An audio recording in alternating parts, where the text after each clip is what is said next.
World's greatest wedding collection. Emmanuel Silks, M Space Shopping Center, Mele Patambi.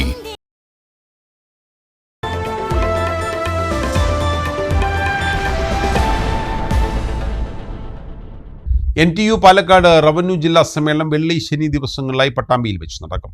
കേരളത്തിലെ വിദ്യാഭ്യാസ മേഖല നേരിടുന്ന വിവിധങ്ങളായ പ്രശ്നങ്ങൾ സമ്മേളനം ചർച്ച ചെയ്യുമെന്ന് ഭാരവാഹികൾ വാർത്താ സമ്മേളനത്തിൽ പറഞ്ഞു. പട്ടാമ്പി ചിത്ര ഓഡിറ്റോറിയത്തിൽ തയ്യാറാക്കിയ KT ജയകൃഷ്ണൻ മാസ്റ്റർ നഗറിൽ വെള്ളിയാഴ്ച വൈകുന്നേരം നടക്കുന്ന പ്രതിനിധി സമ്മേളനം NTU സംസ്ഥാന സെക്രട്ടറി AJ ശ്രീനി ഉദ്ഘാടനം ചെയ്യും. സംസ്ഥാന സെക്രട്ടറി KK രാജേഷ് മുഖ്യപ്രഭാഷണം നടത്തും. 11 ശനിയാഴ്ച രാവിലെ റിട്ടയർഡ് DGP ജേക്കബ് തോമസ് സമ്മേളനം ഉദ്ഘാടനം ചെയ്യും.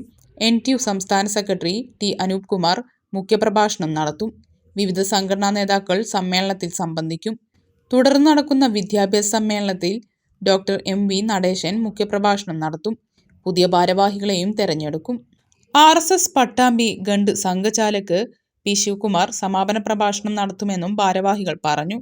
കേരളത്തിന്റെ വിദ്യാഭ്യാസ രംഗത്ത് ദേശീയ കാഴ്ചപ്പാടോടുകൂടി പ്രവർത്തിക്കുന്ന ഒരു പ്രസ്ഥാനം എന്ന നിലയിൽ അധ്യാപനം രാഷ്ട്ര സേവനം, വിദ്യാഭ്യാസം രാഷ്ട്ര പുരോഗതിക്ക് എന്ന മുദ്രാവാക്യം ഉയർത്തിപ്പിടിച്ചുകൊണ്ട് ഒരേ സമയം അധ്യാപനം എന്നത് രാഷ്ട്ര സേവനമാണ് എന്ന കാഴ്ചപ്പാടോടുകൂടി പ്രവർത്തിക്കുകയും അതോടൊപ്പം തന്നെ അധ്യാപകരുടെ അവകാശങ്ങൾക്ക് വേണ്ടി പ്രവർത്തിക്കുന്ന ഒരു സംഘടന എന്ന നിലയിൽ ദേശീയ അധ്യാപക പരിഷത്തിന് ഇന്ന് അധ്യാപകർക്കിടയിൽ വലിയ ഒരു സമ്മതി നേടിയെടുക്കാൻ സാധിച്ചിട്ടുണ്ട്.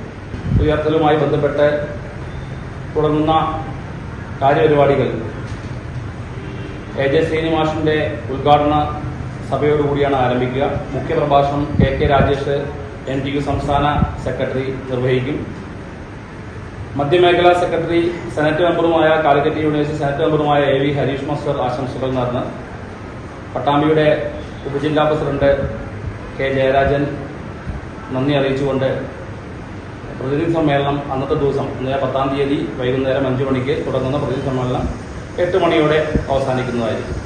NTU സംസ്ഥാന സമ്മേളനം ജനുവരി 30, 31, ഫെബ്രുവരി 1 തീയതികളിൽ പത്തനംതിട്ടയിൽ നടക്കുമെന്നും സംസ്ഥാന സെക്രട്ടറി KK രാജേഷ്, ജില്ലാ ജോയിന്റ് സെക്രട്ടറി MK ഗണേഷ്, വിദ്യാഭ്യാസ ജില്ലാ സെക്രട്ടറി MP ബിജോയ് എന്നിവർ അറിയിച്ചു.